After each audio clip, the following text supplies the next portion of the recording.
आप सभी से निवेदन कि अपना स्थान ग्रहण कर लें। जलियांवाले बाग के शहीदों को इस भावपूर्वक श्रद्धांजलि तो बाद मैं बहुत ही सत्कार नाल बेनती करांगा मैंबर पार्लीमेंट ते जलियांवाला बाग मैमोरीअल ट्रस्ट के मैंबर श्री श्वेत मलिक जी नूं कि वो सारे पतवंते सज्जनां दा रस्मी तौर ते स्वागत करन। श्री श्वेत मलिक जी।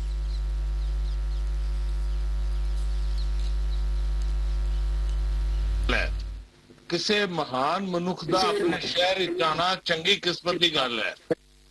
किसी महान मनुख नूं नजदीकी तो वेखना किस्मत की गल है। अते जे सानू किसी महान मनुख की मौजूदगी मिलती है अते उसनूं नमस्कार करन दा मौका मिलता है तो यह वड्डी किस्मत की गल है। मैनू अज महान मनुख युग पुरुष गतिशील प्रधानमंत्री श्री नरेंद्र मोदी जी नूं गुरु नगरी श्री अमृतसर साहब विच नमस्कार। तो प्रधानमंत्री नरेंद्र मोदी थोड़ी ही देर में वो नया परिसर जलियांवाला बाग नया परिसर देश को सौंपेंगे। सबसे पहले प्रधानमंत्री नरेंद्र मोदी ने शहीदों को नमन किया, शहीदों को श्रद्धांजलि दी और इसके बाद जो तमाम लोग उस वक्त के जुड़े रहे वो इस वक्त फिलहाल उनके बारे में यहाँ पर जिक्र किया जा रहा है और एक तरह से कहें कि इसे एक नई पहल के तौर पर देखा जा रहा था। बहुत सारी चीज़ें हैं जो इस परिसर में नई हैं, जिनमें खास तौर पे वो लाइट एंड साउंड प्रोग्राम है जिसका वीडियो प्रधानमंत्री नरेंद्र मोदी ने आज शेयर भी किया था, जो उस वक्त 1919 में जलियांवाला बाग की हर एक वो कहानी को बयां करता है जो आज की जो पीढ़ी है उन चीज़ों को समझने में, उन चीज़ों के मूल्यों को, भाव को समझने में किस तरह से मददगार साबित हो सकता है। वो उन तमाम चीज़ों का जिक्र उस वीडियो के जरिए किया गया था। जलियांवाला बाग परिसर का उद्घाटन थोड़ी ही देर में प्रधानमंत्री नरेंद्र मोदी करेंगे, देश को समर्पित करेंगे। वो नया परिसर जो एक तरह से प्रेरणा देगा, जो एक तरीके से इतिहास के उन पन्नों को नए भविष्य के सामने, नई पीढ़ियों के सामने रखेगा, जिनको ये पता होना चाहिए कि जलियांवाला बाग की आखिर कहानी क्या रही। उधम सिंह ने जब जनरल डायर को मारा तो उसके पीछे किस तरह से उसके बाद वो तमाम चीज़ें और वो तस्वीरें सामने आई जिसने रोंगटे खड़े कर दिए थे। उन कहानियों को याद करने के लिए, उन कहानियों को पीढ़ी दर पीढ़ी उन बातों के मायने समझाने के लिए, समझने के लिए कि आज हम जिस आज़ादी में हैं उसकी कीमत कितनी बड़ी चुकाई गई है, उन बातों को समझने के लिए एक नए तरह से परिसर का जो ये निर्माण किया गया वो आज देश को समर्पित होगा। लेफ्टिनेंट जनरल संजय कुलकर्णी जी इस वक्त हमारे साथ जुड़ चुके हैं। सर, बहुत बहुत स्वागत है आपका। लेफ्टिनेंट जनरल संजय कुलकर्णी जी, सर मैं आपसे यही समझना चाहती हूँ, बहुत ज़रूरी है कि हमारी जो आगे आने वाली पीढ़ियाँ हैं वो उन बलिदान को, वो उन समर्पण और त्याग को याद रखें और उसी मकसद से ये जो जलियांवाला बाग परिसर है इसको नवनिर्मित किया गया। कैसे देखते हैं आज के दिन को आप? ये बहुत जरूरी है कि हमारे पूर्वजों ने किस तरीके से आजादी लड़ी और आज हम मिल करके उनको नमन करना चाहिए। ये नहीं है कि जो कुछ आज हमने पाया है उसके लिए हमें शुक्रगुजार होना चाहिए कि किस तरीके से हम लोगों ने आजादी लड़ी, किस तरीके से देश का प्रेम जो था जागृत हुआ, किस तरीके से ब्रिटिश के खिलाफ आवाज उठी, ये सब दर्शाता है और यही कारण है इन शहीदों को श्रद्धांजलि दी जाए। इस तरीके से जलियांवाला बाग को इस प्रकार से उद्धार किया जाए, इस प्रकार से साउंड एंड शो के द्वारा उनको बताया जाएगा, मुझे लगता है इससे बड़ी श्रद्धांजलि हो नहीं सकती। खासकर आज की पीढ़ी को बताने के लिए कि हमारे जो जितने पूर्वज थे, जितने हमारे से क्या क्या था, आज अगर हम खुशी मना रहे हैं, आज हम देख रहे हैं, सक्षम देख रहे हैं, उनकी पूरी कुर्बानी है। तो यही कारण है कि वो जो जज्बा है देश के लिए वो हमेशा तो आपके दिल में वो लगी रहनी चाहिए। देश को एक जो रखने की जो मंशा है वो रहनी चाहिए। किसी को देश को छोड़ने की हिम्मत नहीं होनी चाहिए। ये जो है ये दर्शाता है। मुझे लगता है प्रधानमंत्री ने बहुत रखोगा जिस तरीके से जो श्रद्धांजलि वो इससे बढ़िया कुछ हो ही नहीं सकता। ये इस परिसर का उद्घाटन हम लोगों ने उनको श्रद्धांजलि देना और आज का जो पीढ़ी है उनको इस बात की बताना, उनको जागृत करना कि क्या किस प्रकार जलियांवाला बाग में किस तरीके से ब्रिटिशर्स ने हमारे बरकरार को कार्रवाई की। अब वो आता है किसी ने भी हमारे देश को तोड़ने की हिम्मत नहीं होनी चाहिए, एकजुट रहना चाहिए। एक दूसरे के बीच में अनबन हो सकती है तो देश जो है हर हमेशा सुप्रीम रहेगा। Country comes first always and every time, यही मकसद हम सबका होना चाहिए। और सर मैं ये भी एक बात समझना चाहती हूँ, 1919 ये माना जाता है कि भारत में ब्रिटिश शासन के अंत की शुरुआत बने यही जलियांवाला बाग हत्याकांड, यानी किस तरीके से अंग्रेजों की हुकूमत को उखाड़ फेंकना है वो बहुत सारे आंदोलन हमने देखे, लेकिन कहें कि ये कहा जाता रहा है सर, और इसके बाद इस बात के मायने बहुत गंभीर होते हैं। ऐसे ये जो जलियांवाला बाग में जिस क्रूरता से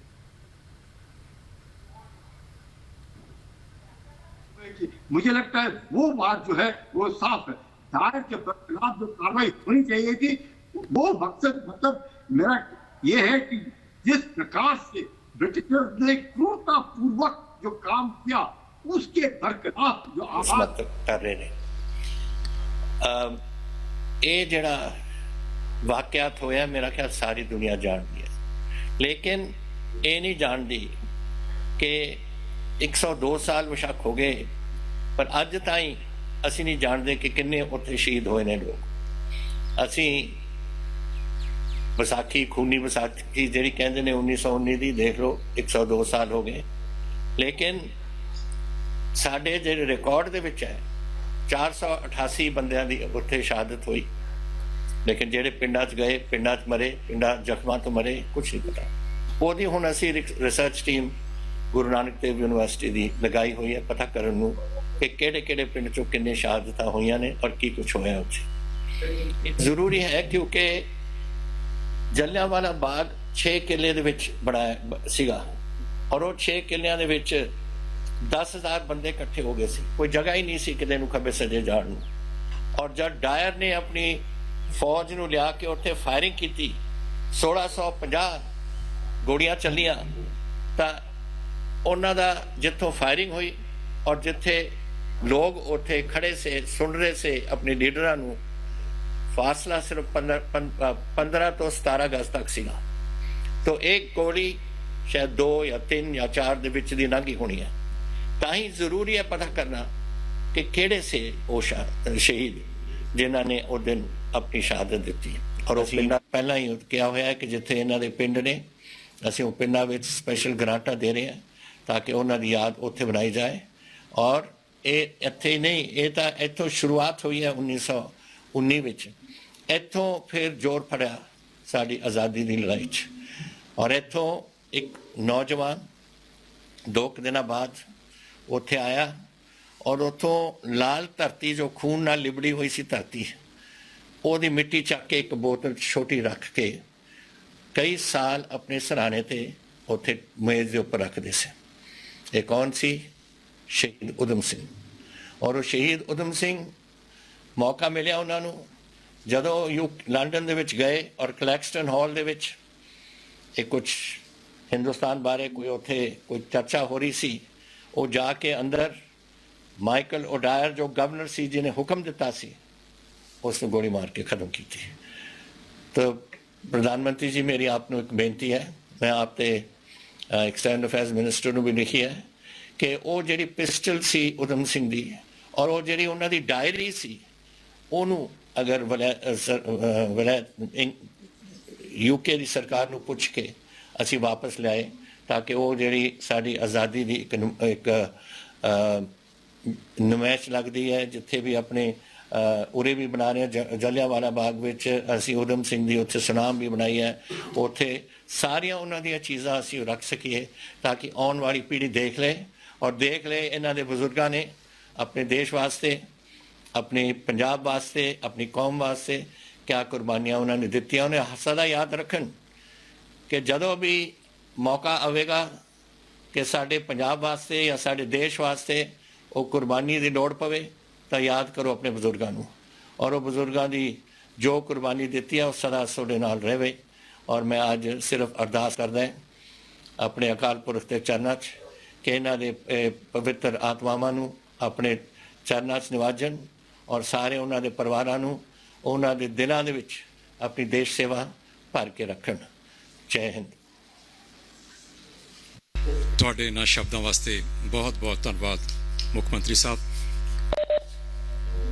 और म्यूजियम के साथ साथ इस शहीदी स्मारक के नवीन सुरक्षित संरक्षित स्वरूप के लोकार्पण के लिए सादर अनुरोध माननीय प्रधानमंत्री श्री नरेंद्र मोदी जी से कि वे कृपया अपने कर कमलों द्वारा इस शुभ कार्य को अंजाम दें।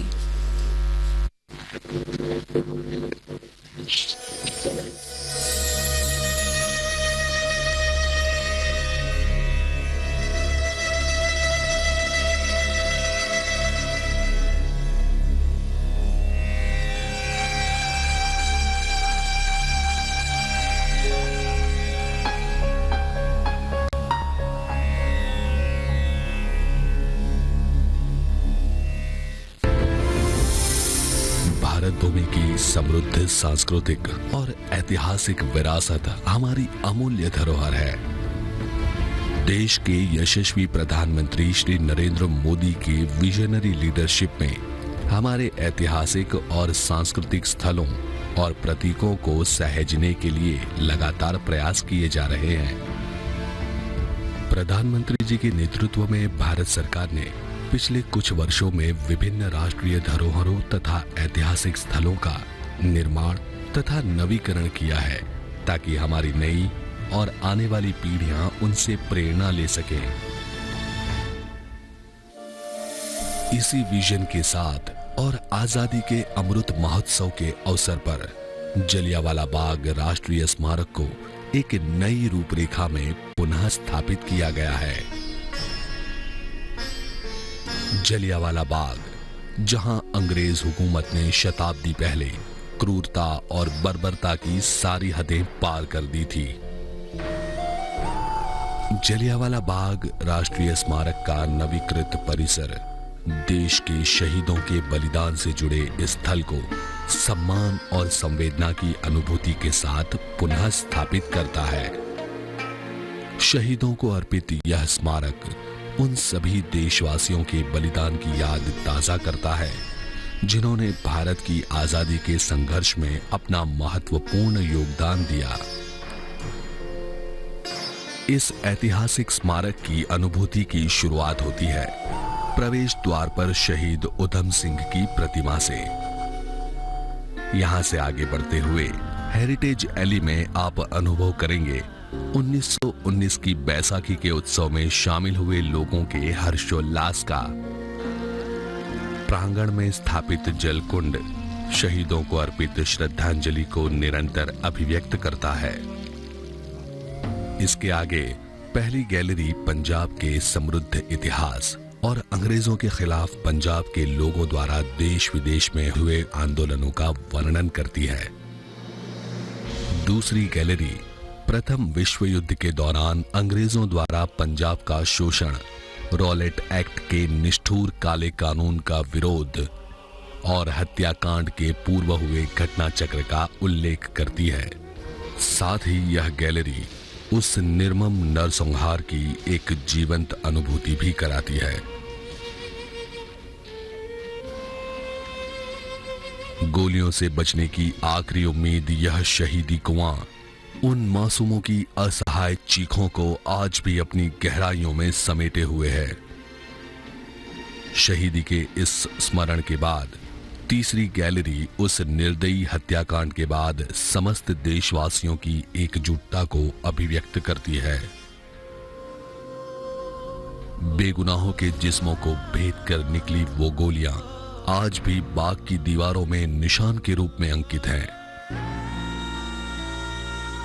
चौथी गैलरी जनरल डायर के इस निर्मम कत्लेआम से प्रभावित हुए उधम सिंह व भगत सिंह जैसे अनेक क्रांतिकारियों को समर्पित है जिन्होंने भारत के स्वतंत्रता संग्राम में एक नई आग प्रज्वलित कर दी थी। शहीदी स्मारक, मोक्ष स्थल, अमर ज्योत और आधुनिक तकनीक से सुसज्जित साउंड और लाइट शो जैसे समावेश यहां हुए शहीदों को श्रद्धांजलि अर्पण करते हैं। गरिमा और पवित्रता के प्रतीक इस बाग का नवीकृत परिसर सभी विजिटर्स को देश प्रेम, संवेदना एवं बलिदान की भावनाओं के साथ जोड़ेगा और प्रेरणा देगा।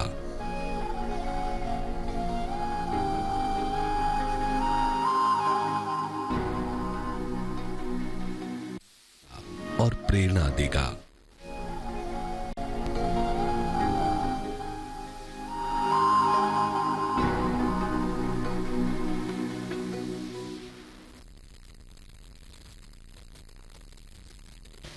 माननीय श्री नरेंद्र मोदी जी से उनके उद्बोधन के लिए प्रार्थना।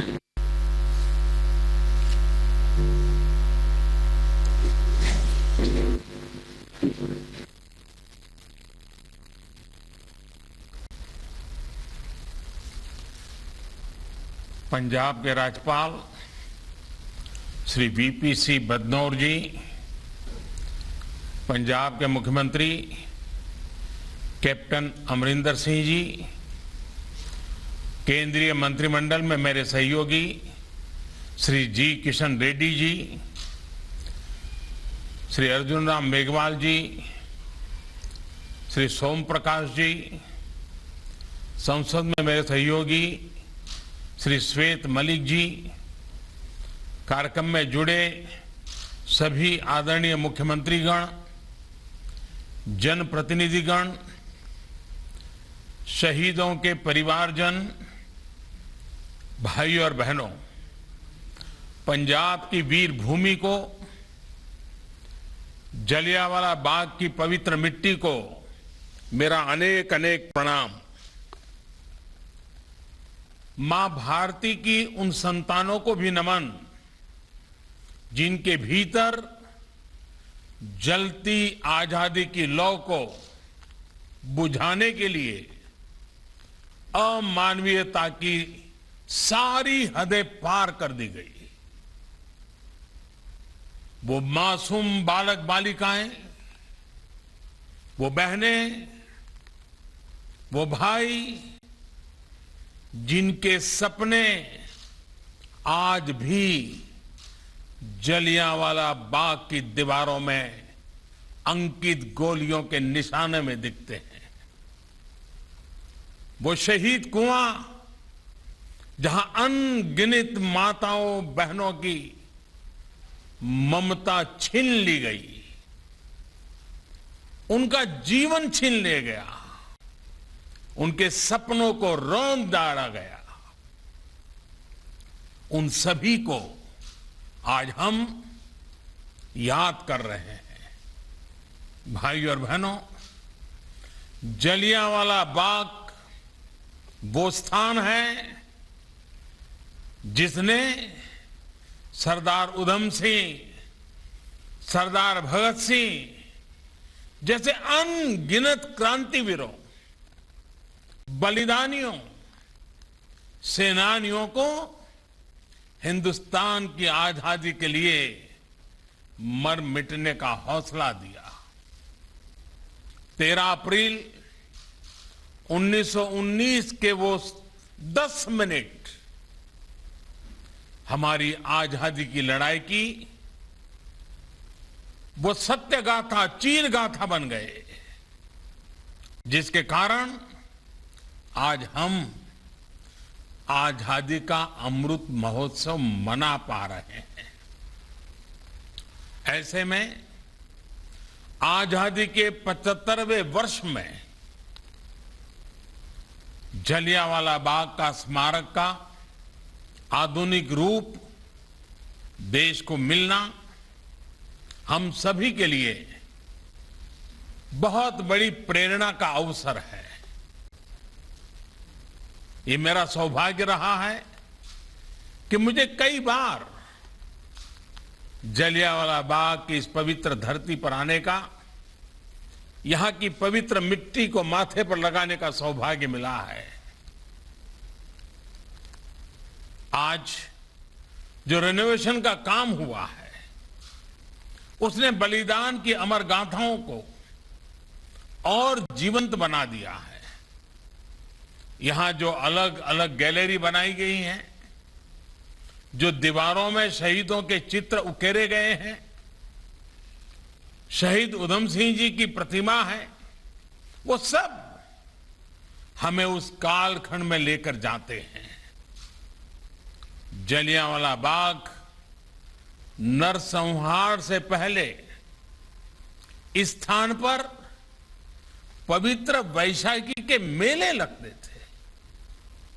इसी दिन गुरु गोविंद सिंह जी ने सर्वदा भला की भावना के साथ खालसा पंथ की स्थापना की थी। आजादी के 75वें साल में जलियांवाला बाग का ये नया स्वरूप देशवासियों को इस पवित्र स्थान के इतिहास के बारे में, इसके अतीत के बारे में बहुत कुछ जानने के लिए प्रेरित करेगा। ये स्थान नई पीढ़ी को हमेशा याद दिलाएगा कि हमारी आजादी की यात्रा कैसी रही है। यहां तक पहुंचने के लिए हमारे पूर्वजों ने क्या क्या किया है, कितना त्याग, कितना बलिदान, अनगिनत संघर्ष। राष्ट्र के प्रति हमारे कर्तव्य क्या होने चाहिए, कैसे हमें अपने हर काम में देश को सर्वोपरि रखना चाहिए, इसकी भी प्रेरणा नई ऊर्जा के साथ इसी स्थान से मिलेगी। साथियों, हर राष्ट्र का दायित्व होता है कि वो अपने इतिहास को संजो कर रखें। इतिहास में हुई घटनाएं हमें सिखाती भी है और आगे बढ़ने की दिशा भी देती है। जलियांवाला बाग जैसी ही एक और विभीषिका हमने भारत विभाजन के समय भी देखी है। पंजाब के पश्चिमी और परिश्रमी और जिंदा दिल लोग तो विभाजन के बहुत बड़े भुक्तभोगी रहे हैं। विभाजन के समय जो कुछ हुआ उसकी पीड़ा आज भी हिंदुस्तान के हर कोने में और विशेषकर पंजाब के परिवारों में हम अनुभव करते हैं। किसी भी देश के लिए अपने अतीत की ऐसी विभीषिकाओं को नजरअंदाज करना सही नहीं है।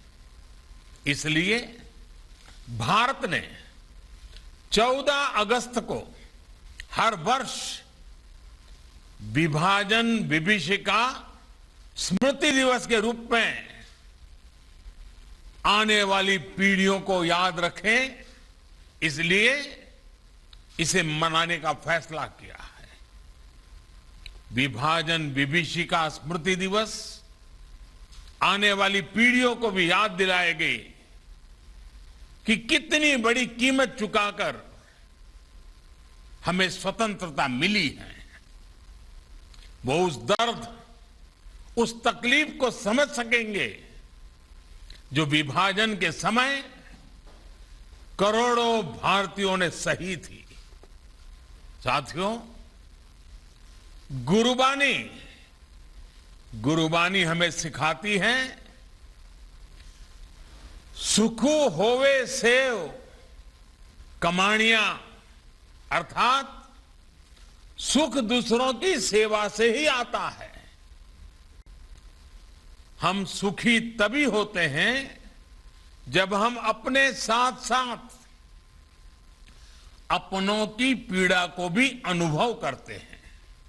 इसलिए आज दुनिया भर में कहीं भी कोई भी भारतीय अगर संकट में गिरता है तो भारत पूरे सामर्थ्य से उसकी मदद के लिए खड़ा हो जाता है। कोरोना काल हो या फिर अफगानिस्तान का वर्तमान संकट, दुनिया ने इसे निरंतर अनुभव किया है। ऑपरेशन देवी शक्ति के तहत अफगानिस्तान से सैकड़ों साथियों को भारत लाया जा रहा है। चुनौतियां बहुत हैं, हालात मुश्किल है, लेकिन गुरु कृपा भी हम पर बनी हुई है। हम लोगों के साथ पवित्र गुरु ग्रंथ साहब के स्वरूप को भी शीर्ष पर रखकर भारत लाए हैं। साथियों, बीते वर्षों में देश ने अपनी इस जिम्मेदारी को निभाने के लिए जी जान से प्रयास किया है। मानवता की जो सीख हमें गुरुओं ने दी थी, उसे सामने रखकर देश ने ऐसी परिस्थितियों से सताए हुए अपने लोगों के लिए नए कानून भी बनाए हैं। साथियों, आज जिस प्रकार की वैश्विक परिस्थितियां बन रही है, उससे हमें यह एहसास भी होता है कि एक भारत श्रेष्ठ भारत के क्या मायने होते हैं। ये घटनाएं हमें याद दिलाती हैं कि राष्ट्र के रूप में हर स्तर पर आत्मनिर्भरता और आत्मविश्वास क्यों जरूरी है, कितना जरूरी है। इसलिए आज जब हम आजादी के 75 साल मना रहे हैं, तो यह आवश्यक है कि हम अपने राष्ट्र की बुनियाद को मजबूत करें, उस पर गर्व करें। आजादी का अमृत महोत्सव आज इसी संकल्प को लेकर के आगे बढ़ रहा है। अमृत महोत्सव में आज गांव-गांव में सेनानियों को याद किया जा रहा है, उनको सम्मानित किया जा रहा है। देश में जहां भी आजादी की लड़ाई के महत्वपूर्ण पड़ाव है, उनको सामने लाने के लिए एक समर्पित सोच के साथ प्रयास हो रहे हैं। देश के राष्ट्र नायकों से जुड़े स्थानों को आज संरक्षित करने के साथ ही वहां नए आयाम भी जोड़े जा रहे हैं। जलियांवाला बाग की तरह ही आजादी से जुड़े दूसरे राष्ट्रीय स्मारकों का भी नवीनीकरण जारी है।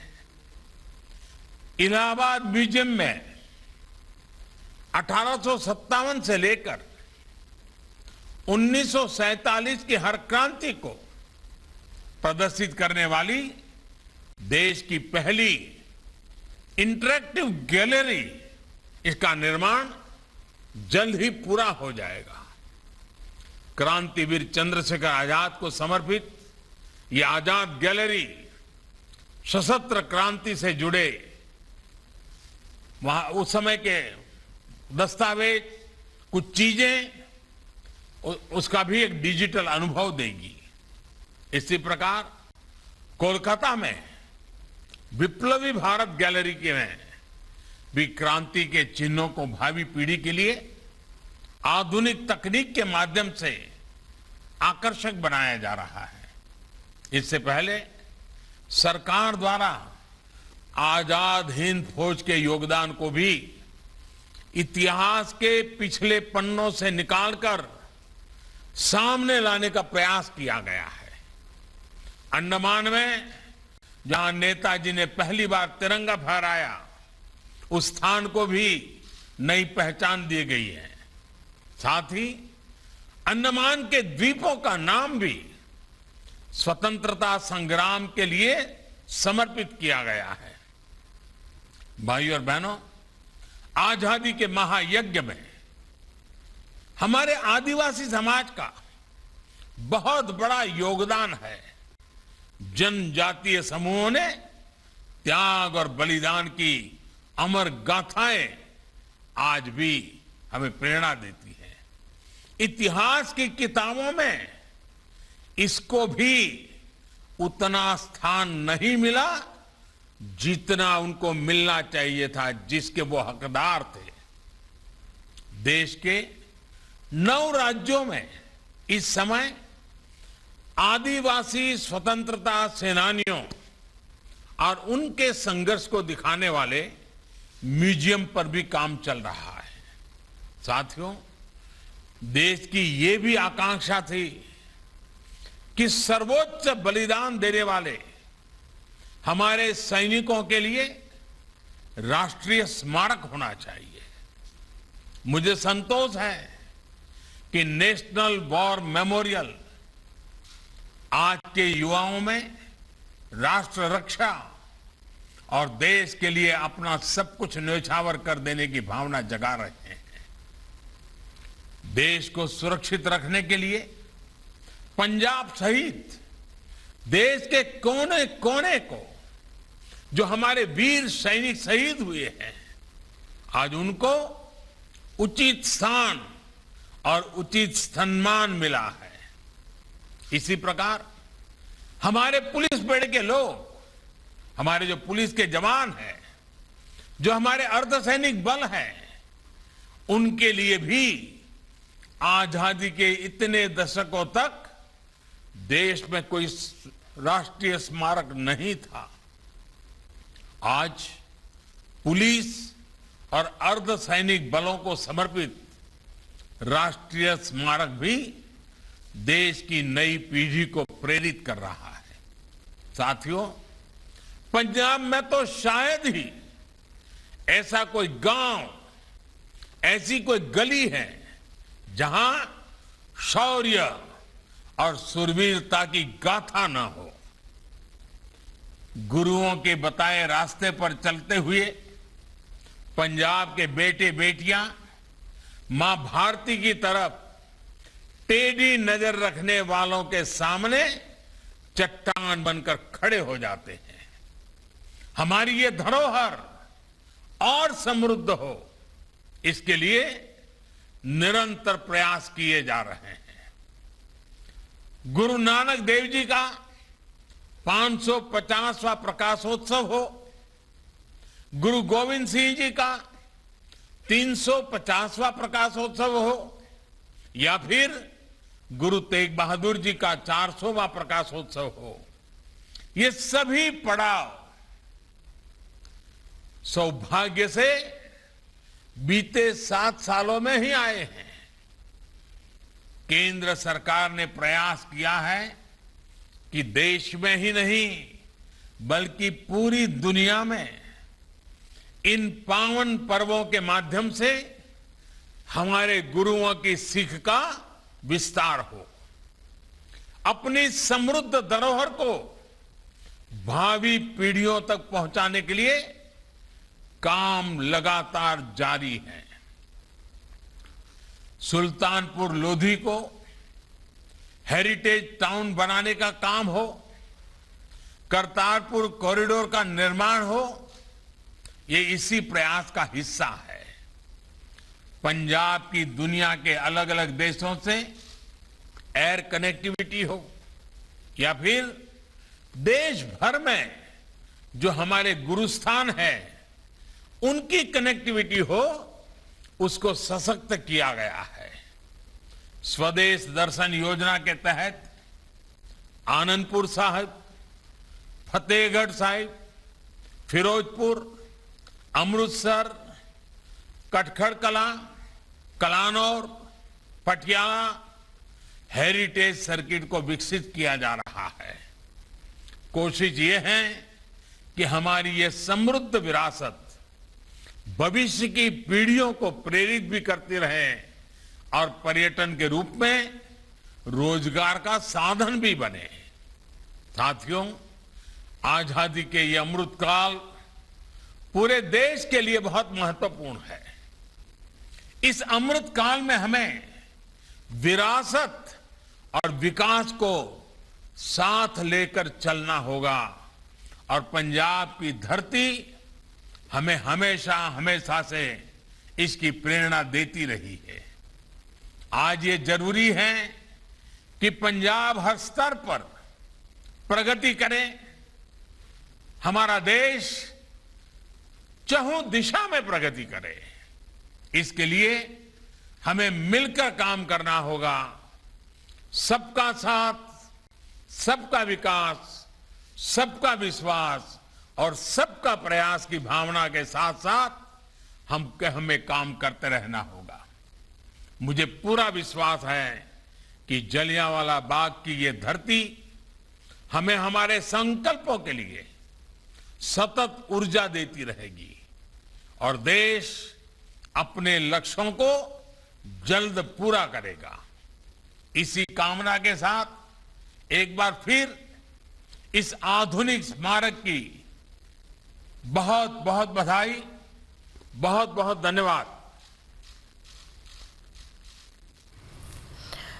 तो प्रधानमंत्री नरेंद्र मोदी ने शहीद स्थल जलियांवाला बाग जो पुनर्निर्मित किया गया है उसको देश को समर्पित किया। प्रधानमंत्री नरेंद्र मोदी ने कई अहम बातों का जिक्र किया। खास तौर पे उन्होंने जिक्र किया ऑपरेशन देवी शक्ति का, जो अफगानिस्तान से भारतीयों को लेकर के आ रहे हैं। वो ये कह रहे थे, प्रधानमंत्री कह रहे थे कि चुनौतियां बड़ी हैं, लेकिन किस तरह से एक कठिन वक्त में भी हम साथ मिलकर खड़े रहे। कोरोना का भी जिक्र किया गया प्रधानमंत्री नरेंद्र मोदी की ओर से, तो जिक्र किया गया अफगानिस्तान में भारतीयों को लाने के लिए जो कोशिश चल रही है उसका भी।